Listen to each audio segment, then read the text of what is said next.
bonjour à tous, je suis ravie d'être avec vous aujourd'hui.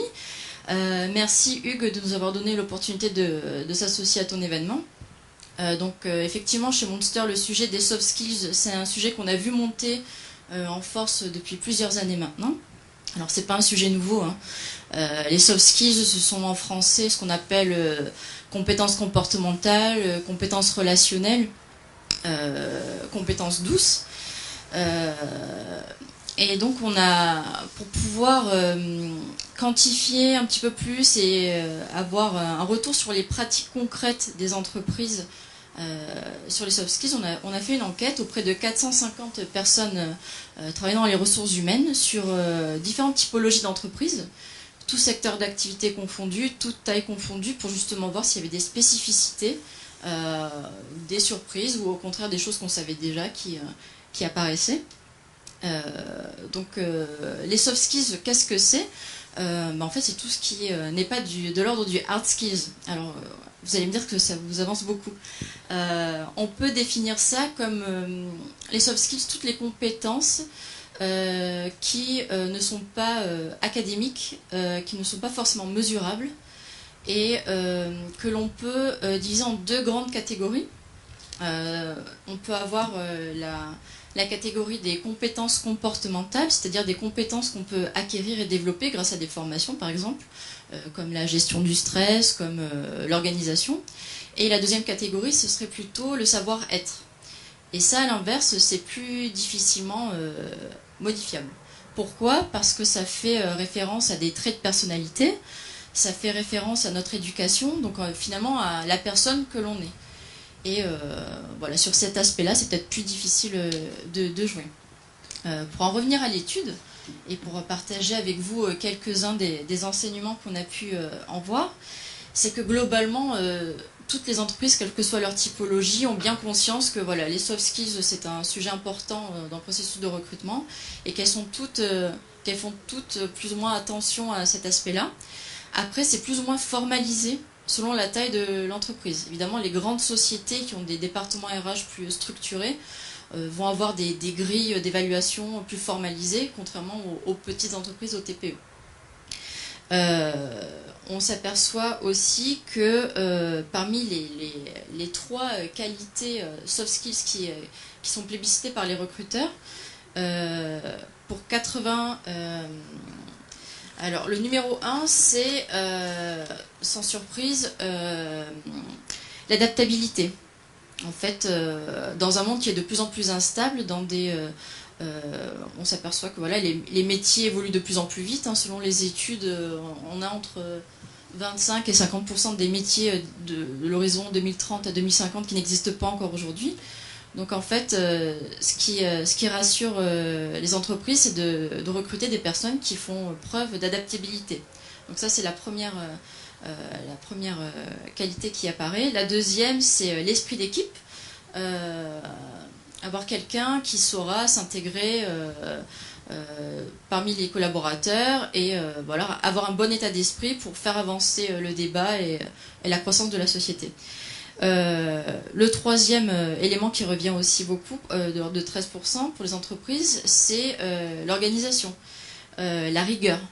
Voilà. Donc c'est le top 3 des qualités plébiscitées par les entreprises. Après, il est intéressant de souligner aussi que chez les TPE, donc les entreprises de moins de 10 collaborateurs, la première qualité, ce serait plutôt la motivation et la passion. Pourquoi? Peut-être parce que dans les toutes petites structures, les perspectives de rémunération, d'évolution sont peut-être moins importantes, et du coup on va faire appel à des personnes particulièrement motivées, impliquées, qui vont faire fi de cet aspect-là et voilà, rejoindre l'effectif de l'entreprise. Super, merci.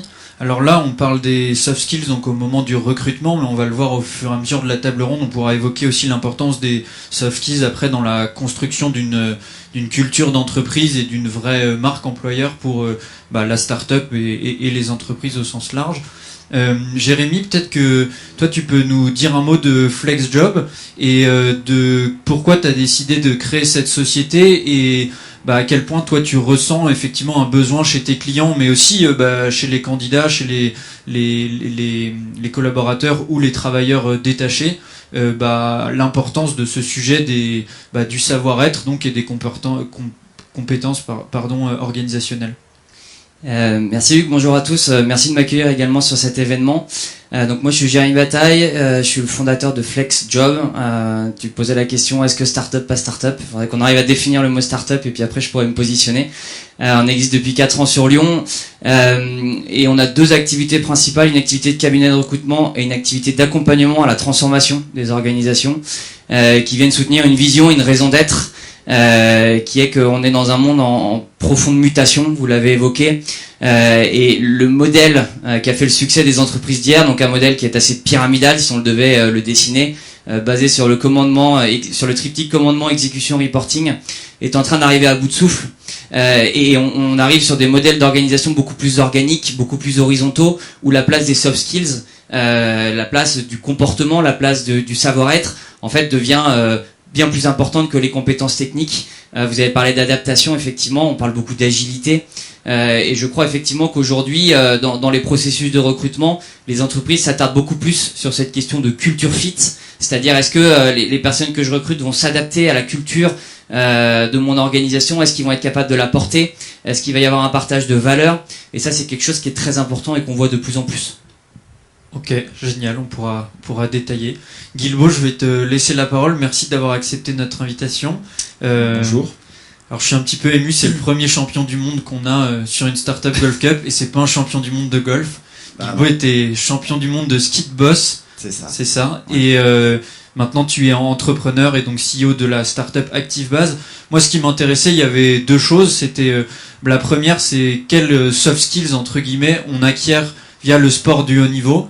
Et après, évidemment, les soft skills, c'est important quand on recrute, mais ici, il y a des startups, il y a des entrepreneurs, et j'imagine que pour avoir des clients, pour démarcher, aller voir son banquier, pour pouvoir développer sa boîte, c'est aussi des compétences dont on a besoin.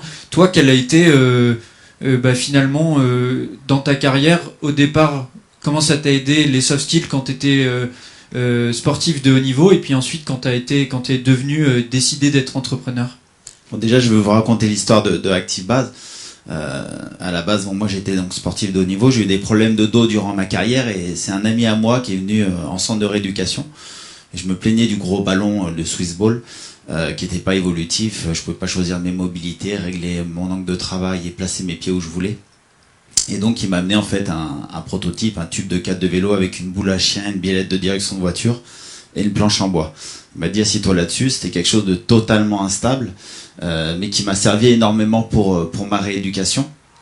Donc je faisais une bonne partie de ma rééducation dessus, et c'est les professionnels de santé, kinésithérapeutes, ostéopathes, médecins, qui m'ont dit que le produit était canon, mais il fallait trouver une solution pour qu'il reste instable sans tomber. Donc on a trouvé des systèmes de cônes réglables, je vous le ferai essayer si vous voulez tout à l'heure. Et donc voilà, on s'est dit allez, on va monter cette société. Moi j'étais encore athlète à cette époque. On s'est associé en 2013. Et on a commencé réellement l'activité après ma carrière. Donc j'ai arrêté à Sochi en 2014. Et du coup, je sais plus, je perds le fil. Et du coup, comment, quand on est sportif de haut niveau, bon, les compétences et la performance, c'est pas un sujet. Les hard skills entre guillemets des sportifs, on voit bien. Quel est l'enjeu aussi chez les sportifs aujourd'hui des soft skills, c'est-à-dire du savoir-être et de sa capacité à gérer sa carrière. Et ensuite, toi, comment tout ce que tu as acquis en tant que sportif t'a aidé dans ta vie d'entrepreneur aujourd'hui? Après, quand on est sportif de haut niveau, on a certaines qualités, je pense, c'est d'être persévérant, d'être rigoureux, travailleur et passionné. Et je pense que la passion, c'est pour moi le plus important, c'est ce qui va permettre d'avancer, de pas compter ses heures et de se faire plaisir dans ce qu'on fait aussi. Et de transmettre aussi sa passion. Je pense que c'est très important. Dans le ski, je continue à le transmettre parce que je continue à entraîner un petit peu des jeunes quand j'ai le temps, les week-ends en général. Et puis maintenant, je transmets ma passion pour le bien-être, pour lutter contre la sédentarité, parce que c'est une assise qui est totalement conçue pour lutter maintenant contre la sédentarité. Donc voilà, je fais grossièrement avec, comme on dit, ma bite et mon couteau. J'y vais avec mon réseau, j'essaye de de retourner dans tous les sens pour activer les réseaux et faire connaître mon produit. D'accord, donc une grande énergie, si on le dit autrement, Oui, c'est ça. Pour développer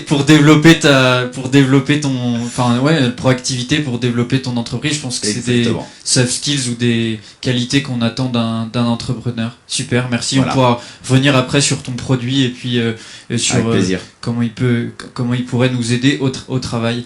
Marie-Claire, vous êtes donc collaboratrice chez Cliven. Vous pouvez nous dire peut-être un petit mot de Cliven et vous, comment vous abordez les soft skills, ce sujet chez vous, à la fois dans le recrutement, mais aussi dans la culture d'entreprise. Alors Cliven, c'est un groupe de conseils en technologie dont les territoires sont la France, la Suisse et la Suède, avec un esprit start-up puisqu'on a démarré il y a un peu plus de 4 ans de zéro pour un effectif de quasiment 250. Donc moi je suis associée au sein du groupe et en fait c'est le sujet d'aujourd'hui me parle complètement puisque très clairement dans notre culture on a vraiment une ouverture très forte au champ des sciences humaines. Il y a une très forte culture du développement personnel et alors la question des soft skills elle est fondamentale dans tous nos processus de recrutement. Également au sein du groupe après parce qu'on a un programme de coaching interne ce qui est plutôt innovant et atypique du fait de la taille de l'entreprise et aussi de sa création très récente. Et on va, alors je ne sais pas si je vais développer tout de suite, mais en tout cas, on a beaucoup de... Enfin, on a une évaluation très forte des soft skills sur tous nos process de recrutement. On pratique beaucoup le feedback. On pratique beaucoup également l'assessment. On a un système aussi de pitch, c'est-à-dire qu'on a sur le recrutement de nos fonctions commerciales un système où la première étape du processus de recrutement, c'est le pitch. Donc pour pouvoir justement permettre de sortir des sentiers battus, d'avoir un processus de recrutement qui soit audacieux et dans lequel finalement on va sortir des logiques d'entraînement à l'entretien de recrutement. Et donc on va vraiment être en détection des soft skills, beaucoup de mise en situation ensuite, donc vraiment un intérêt tout particulier sur ces fameuses compétences comportementales, puisqu'en fait c'est le marketing qui est repassé par là, mais c'est le Super. savoir-être. Alors moi, ce qui m'intéresse, c'est pour peut-être que ça soit plus concret et que nos participants aient des choses à emmener chez eux et pour leurs entreprises. On dit soft skills, mais en fait, on peut s'intéresser ensuite à quel soft skills j'ai envie pour moi dans mon entreprise, donc comment je vais le formaliser dans mon recrutement, ma culture d'entreprise. Est-ce que, je sais pas, ceux qui souhaitent, enfin, parmi vous, ceux qui le souhaitent, comment, du coup, quand vous dites, ok, on a compris, les soft skills, c'est important pour ma boîte ou pour mes clients et pour mes collaborateurs, par quel process vous êtes passé pour décider les soft skills qui sont importantes pour vous et votre entreprise ou vous souhaitez chez vos collaborateurs, et puis ensuite comment on les formalise dans les process de recrutement? Je sais pas. C'est une excellente question. Je crois que c'est évolutif dans le temps parce que les soft skills elles évoluent aussi avec le collectif. Quand on passe de 0 à 250 en l'espace de 4 ans, forcément la culture d'entreprise elle évolue. Il y a tout le temps des personnes nouvelles qui rentrent. Nous au sein de FlexJob on est 11 personnes et on a une particularité, c'est qu'on se construit vraiment sur un mode d'organisation du travail qui est très responsabilisant, avec une gouvernance qui est très partagée, et donc on a tous les 3 mois des séminaires que l'on organise entre nous pour justement travailler sur cette question des valeurs et de la culture, non pas pour se dire c'est quoi nos valeurs ou c'est quoi la culture, mais qu'est-ce qu'on peut mettre en œuvre comme action concrète pour faire évoluer notre organisation. On recrute 2 à 3 personnes par an. En tout cas, c'est le rythme sur lequel on est depuis 2 ans et on continue de l'être.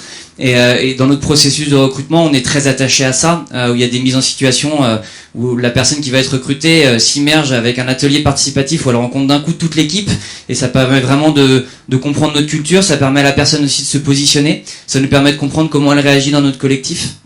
Je crois qu'il n'y a pas qu'un seul modèle. Faut réussir à construire quelque chose qui s'adapte à chaque collectif de travail et puis à la vie du collectif aussi.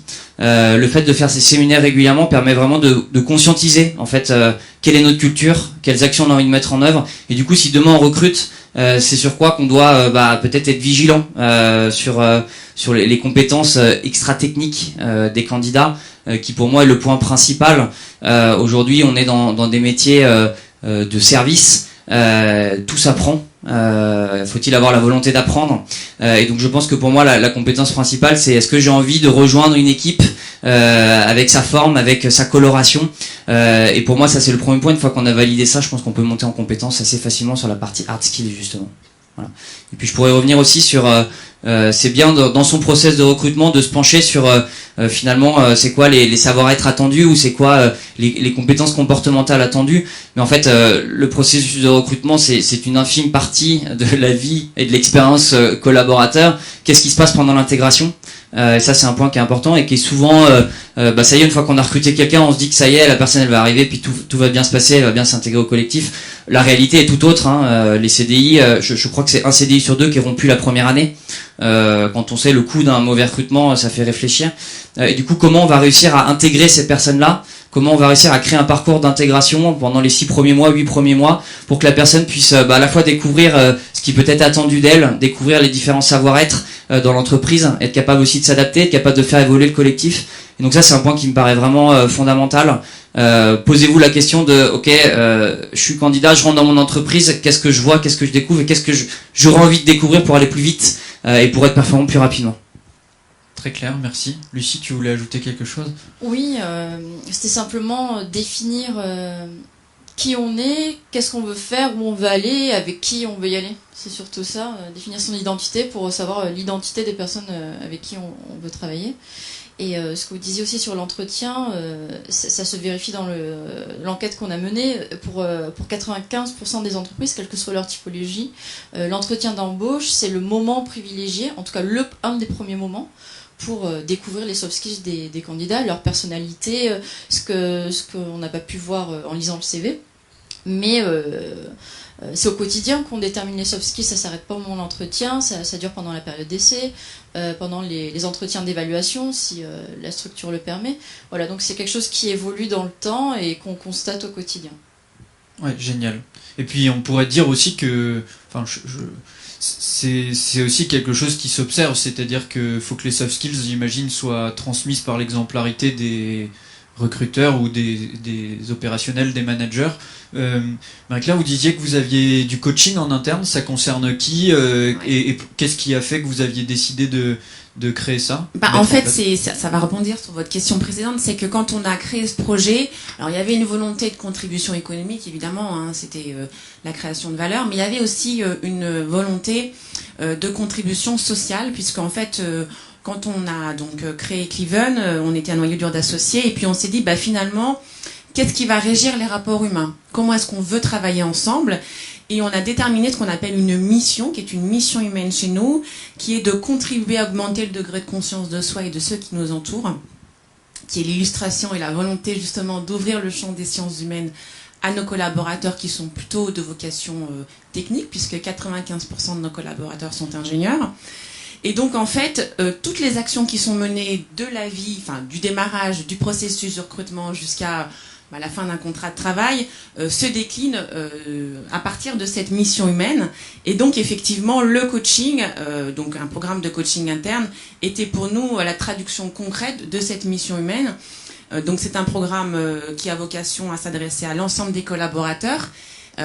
Tous les dirigeants dont je fais partie sont certifiés coach, donc sont diplômés. Et on va donc travailler au quotidien sur des situations qui vont peut-être poser difficulté, et on va permettre à l'ensemble de nos collaborateurs de venir amener une situation professionnelle vécue et de pouvoir la traiter dans un cadre de coaching alors très confidentiel. Il y a un code de déontologie, c'est très cadré. Donc il y a à la fois du management coaching sur des populations commerciales par exemple, et à la fois un coaching plus cadré au quotidien sur les populations par exemple de consultants. Très clair, mais que en interne, c'est-à-dire que vous avez formé des coachs? Oui, ok, tout à fait. Ouais, super. Tout à fait. Pour l'instant, alors étant donné la taille de l'entreprise, pour l'instant ce sont les dirigeants. Ok, génial. Guilbault, comment, quand tu as décidé de passer d'athlète de haut niveau à entrepreneur, comment tu as mis à profit ton réseau pour qu'il puisse t'aider dans cette nouvelle aventure? Comment s'est faite la transition? La transition, elle s'est faite donc en 2014. Donc on est allé au concours Lépine. On a fait le concours Lépine, donc c'est le médecin qui s'occupait de mon dos d'ailleurs qui m'a dit inscrivez-vous au concours Lépine parce que votre produit il est canon et je pense qu'il y a moyen de faire quelque chose là-bas. Donc on a fait une médaille dans la catégorie médecine, sport et exercice. Donc on a eu des super retours. Donc ça nous a permis de trouver un partenaire, une société qui s'appelle Proform, qui est toujours le leader mondial dans le home fitness, qui eux nous ont aidés, on va dire, financièrement. On a travaillé ensemble pour développer le produit au début. Bon, maintenant on travaille plus avec eux. Voilà, on vole, on va dire, de nos propres ailes. Ça fait 2 ans qu'on est commercialisé. Donc on a un employé qui est dans la logistique, donc lui qui s'occupe un peu de recevoir le container vidé et puis envoyer après tous les colis. Bon, il fait pas que ça, mais il fait beaucoup de choses aussi, hein, mais il a une base là-dedans, donc pour nous c'était très important. Après il y a mon associé Olivier qui lui est toujours moniteur de ski aussi, donc on n'a aucune on va dire compétence dans le marketing, dans tout ça. Donc on fait avec notre réseau et voilà, donc ça aide énormément d'activer tout son réseau que j'ai construit durant toute ma carrière. Et puis voilà. Pour constituer ton équipe et tes partenaires, t'as décidé de t'appuyer sur des connaissances de ton ancienne vie, entre guillemets. Ouais, il y a beaucoup aussi d'anciens partenaires. Déjà d'envoyer des mails en présentant ma reconversion. Ils sont tous sensibles à nos reconversions. Il y en a beaucoup qui font du coaching en entreprise. Voilà, moi j'aime pas ça, je sais pas faire. J'ai du mal avec le micro. Donc non, on a vraiment quelque chose qui est. Moi j'ai quelque chose qui me passionne. Je suis vraiment content de ma reconversion. Je me régale. Il y a tout à faire. Donc voilà, là, je suis dans la jungle, on va dire. Et justement, dans ces sujets qui étaient un peu différents pour toi, comment toi, personnellement, en tant qu'entrepreneur, tu t'es dit, il y a des trucs que je maîtrise pas trop, je vais essayer de me former. Ouais, déjà, on essaye... en fait, comment je peux dire On aime bien les métaphores, tu peux... je retraduirai après, si tu veux. Non, mais après, moi, je suis vraiment personne de réseau.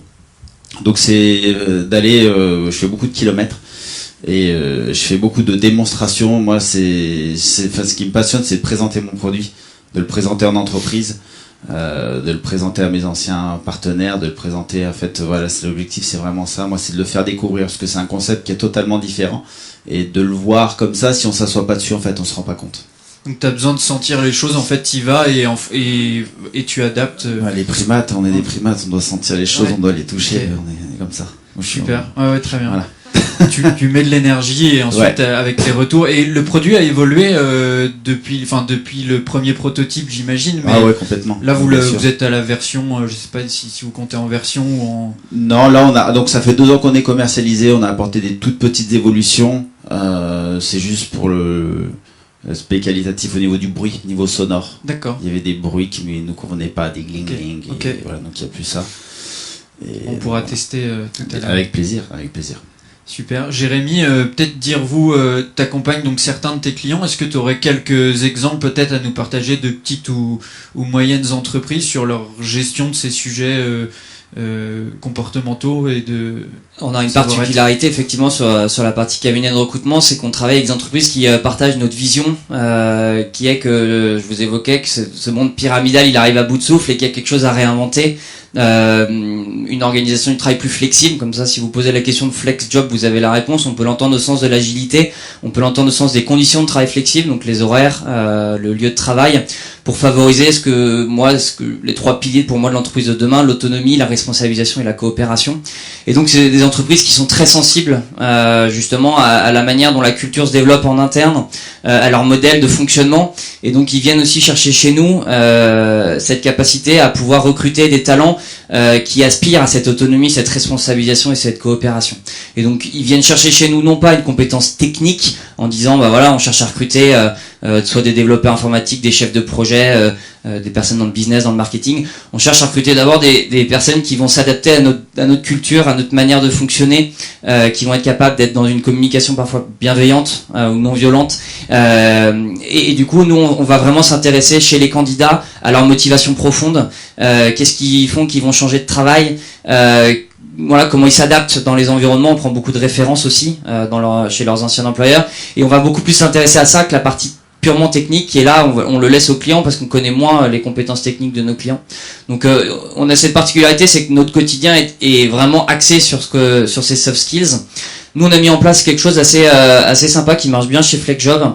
À l'entrée d'un nouveau candidat chez nous, en interne, on a un modèle d'organisation qui est très horizontal, donc il n'y a pas de manager chez FlexJob, au sens où on pourrait l'entendre, hiérarchie, je recrute quelqu'un, lien de subordination. On se construit vraiment de manière très différente. Ce qui fait qu'à l'entrée dans l'entreprise, on a une personne qui est nommée buddy, donc un parrain, donc qui est là vraiment pour accompagner sur le fonctionnement de la structure. Et puis une personne qui est plutôt référent technique, et donc qui va là plus aider sur la partie vraiment compétences techniques liées au métier propre. Et en fait, d'avoir distingué ces deux éléments-là, c'est très intéressant parce que ça permet d'avoir deux interlocuteurs quand on rentre dans l'entreprise, d'avoir plusieurs vues différentes de l'organisation. Et on voit des grandes structures comme Decathlon par exemple avoir mis en place ces nouveaux rôles très transverses de coaching, de leadership.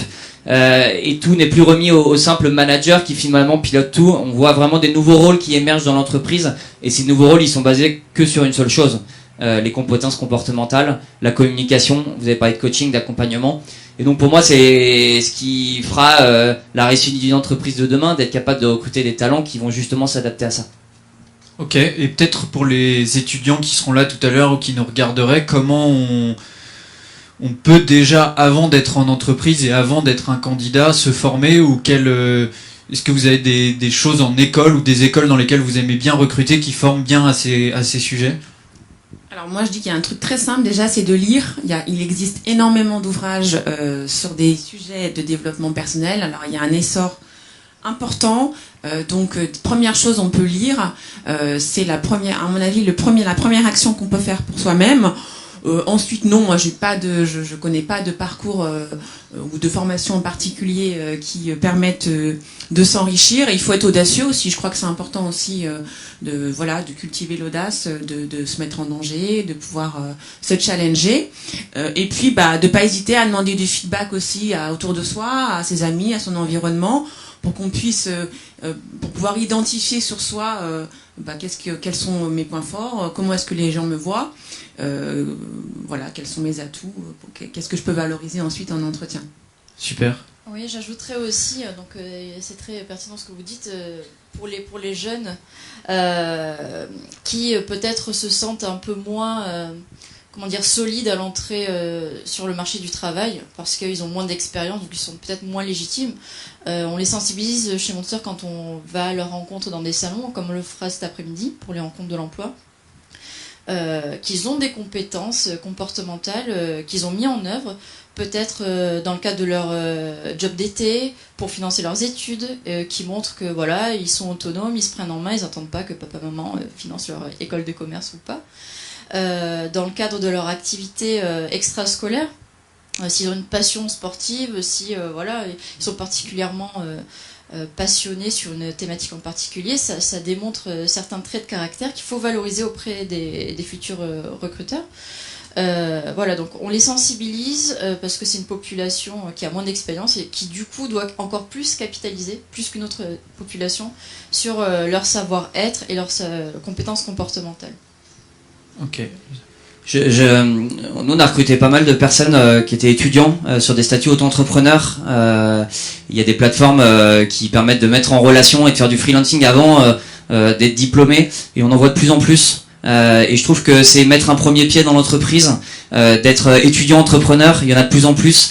Et je crois qu'on va vers un modèle de ce type-là. Moi j'ai 2 personnes qui sont arrivées chez nous et qui sont en CDI mais continuent avec leur statut auto-entrepreneur à délivrer de la prestation pour d'autres clients. Moi je considère que c'est de la formation. Ça les challenge, ça leur permet d'arrondir leur fin de mois parce qu'ils peuvent gagner plus. Et on voit de plus en plus d'entreprises qui développent ça.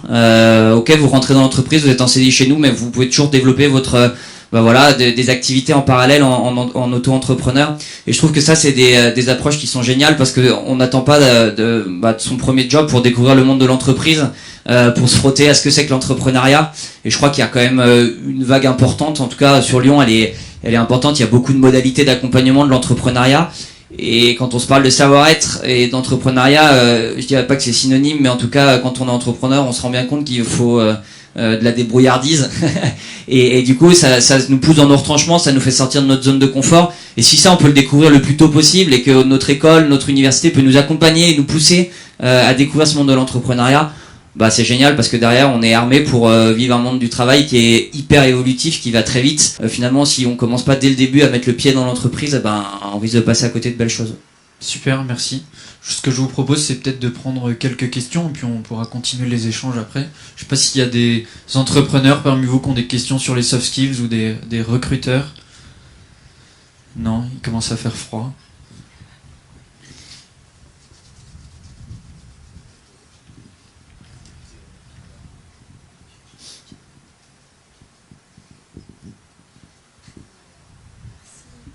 Bonjour. Alors, je découvre complètement la conférence. Là, je suis entrepreneur, moi, depuis bientôt 4 ans. Je dirige un organisme tiers indépendant d'évaluation et de valorisation des entreprises.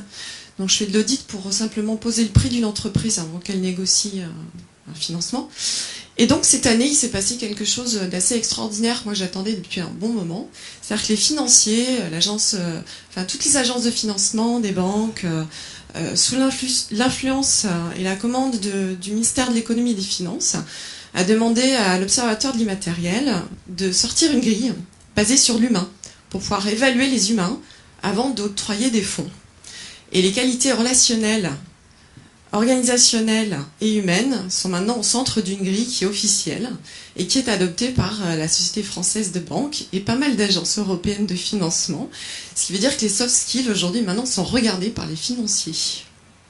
Donc c'est très important de pouvoir les mettre en avant, non pas uniquement pour recruter, mais aussi pour pouvoir se vendre et obtenir de l'argent aujourd'hui. Et même l'agence européenne de financement, la Banque européenne de financement va adopter cette grille-là. Donc ce que vous mettez en avant sur les soft skills pour le recrutement, et ben les banques et les financeurs le mettent en avant aussi. Voilà. C'est vrai qu'on n'en a pas parlé, mais dans l'écosystème startup et quand on cherche à lever des fonds, on évoque souvent l'équipe comme étant le critère déterminant. Plus l'entreprise est petite, plus l'équipe, on peut se dire, va être importante. Et donc les soft skills de cette équipe pour convaincre des investisseurs, effectivement, ça semble super important. Merci beaucoup. Je ne sais pas si on a d'autres questions, remarques, si vous vouliez ajouter quelque chose.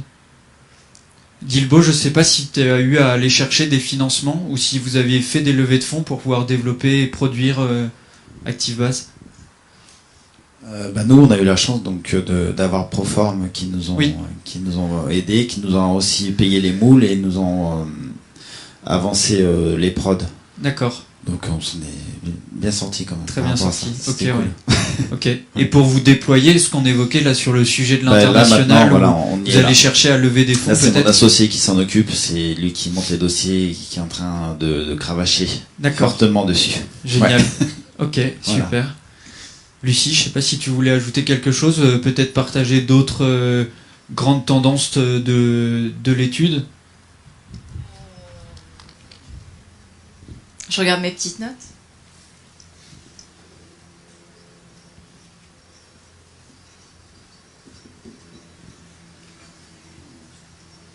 Oui, après, ce qu'on a observé, mais qui n'est pas tellement surprenant, c'est que les plus petites structures sont plus vigilantes aux soft skills pendant l'entretien, c'est-à-dire au moment de l'intégration, parce qu'elles n'ont pas forcément les ressources pour le faire ensuite, contrairement aux entreprises de plus grande taille. Donc, en fait, c'est souvent au moment de l'entretien que tout se joue. Et contrairement aux plus grandes structures où voilà, il y a des sessions d'évaluation régulières avec des grilles, des choses plus formalisées qui permettront de faire évoluer, de former. Donc ce que vous faites chez Cliven, c'est pas forcément représentatif de ce qu'on a observé dans l'étude et c'est super parce qu'effectivement les plus petites structures peuvent pas s'offrir voilà, cette évolution de leurs collaborateurs. Donc voilà, c'est intéressant. Oui. En tout cas, c'était intéressant d'avoir votre témoignage là-dessus. Je rebondirais sur ce que vous dites. Il y a un truc qui me paraît quand même important. Dans un processus de recrutement, on reste dans un processus de vente. L'entreprise doit convaincre peut-être le candidat, mais le candidat doit aussi convaincre l'entreprise. Et donc, l'entretien suffit pas toujours à révéler les savoir-être parce que quelqu'un peut très bien comprendre ce qu'attend l'entreprise et puis essayer de s'adapter pour obtenir le poste. Et je crois que la question des mises en situation et quelque chose qui marche très très bien, peu importe le poste, de permettre de mettre la personne face à des réalités où elle va peut-être être beaucoup plus authentique. Et cette question de l'authenticité, elle est primordiale, d'essayer de tomber la cape, le masque avec lequel on vient dans l'entreprise. Plus vite on arrive à le faire, plus vite on découvre des gens, et en fait derrière c'est bénéfique pour tout le monde, parce que quelqu'un qui rentre dans une entreprise et qui en fait se rend compte au bout de 2 mois que ça colle pas, c'est destructeur pour la personne et pour l'entreprise. Et donc il faut réussir à construire un processus de recrutement qui soit le plus authentique possible, où très vite, dès les premiers échanges, dès les premiers temps, ça y est, ok, on quitte le masque, on quitte la casquette de il faut qu'on arrive à obtenir le poste, il faut qu'on arrive à se vendre, et ça c'est pas évident, c'est vraiment pas évident. D'ailleurs, les mises en situation, fait partie des méthodes les plus prédictives en recrutement, hein, puisque même les tests, on dit toujours le test de personnalité, c'est une photo à un instant T, alors que la mise en situation, c'est plutôt de l'ordre du film, c'est-à-dire qu'on va vraiment, effectivement, pour vraiment aller dans votre sens, on va voir les gens en action.